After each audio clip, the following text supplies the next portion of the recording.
Richard is a first-time caller out of South Carolina. Richard, welcome to the show. Jesse. How you doing, Richard? I'm doing good. I'm doing well. How are you? All is well. Thank you for calling. I just want to tell you I've been listening to you for several months now, and you are amazing. Amazing. You are spot on everything you say.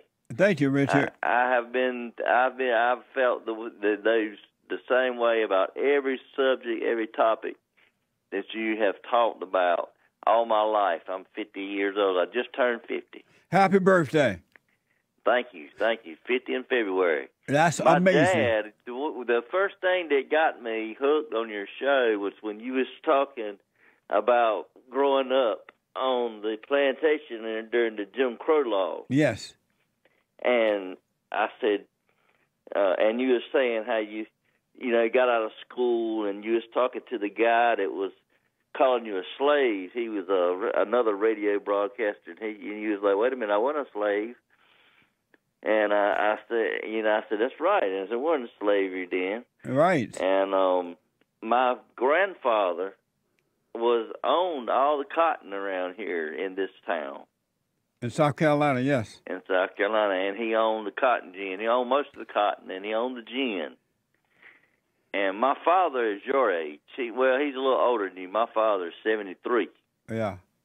And he is the youngest of four brothers and one sister. And in the good old days, men made boys first. And nowadays, beta men are making girls first. It's amazing. That's right.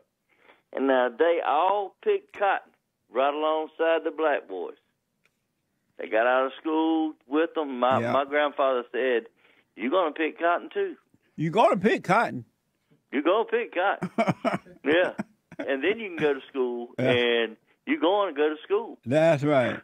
You're going to go to school. He played football and on the football team and picked cotton. And worked and went to college. And, and I grew up, and him as my father, he made me work. And right now I'm a substitute teacher in the schools. And I'll tell you, these kids today. It's the parents' fault, though, because they are raising some of the most pitiful kids I've ever seen in my life. They don't teach them to work. They don't teach them values. They're not examples for their children.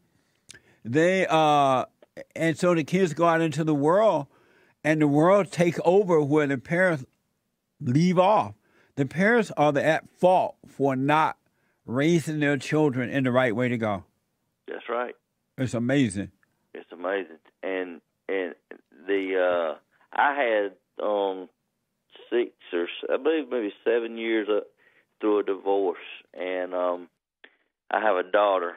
She's in the 9th grade, and I've been trying my best to raise her like you say, like you talk about.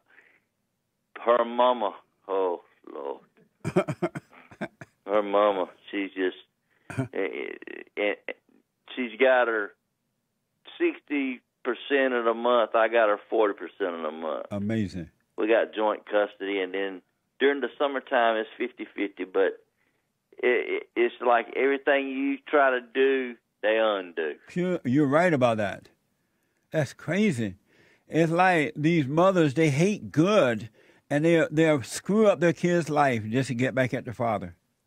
Oh, man, have I dealt with that. Yeah. Richard, call me again. I got to take a break. I absolutely appreciate you, man. Call me again.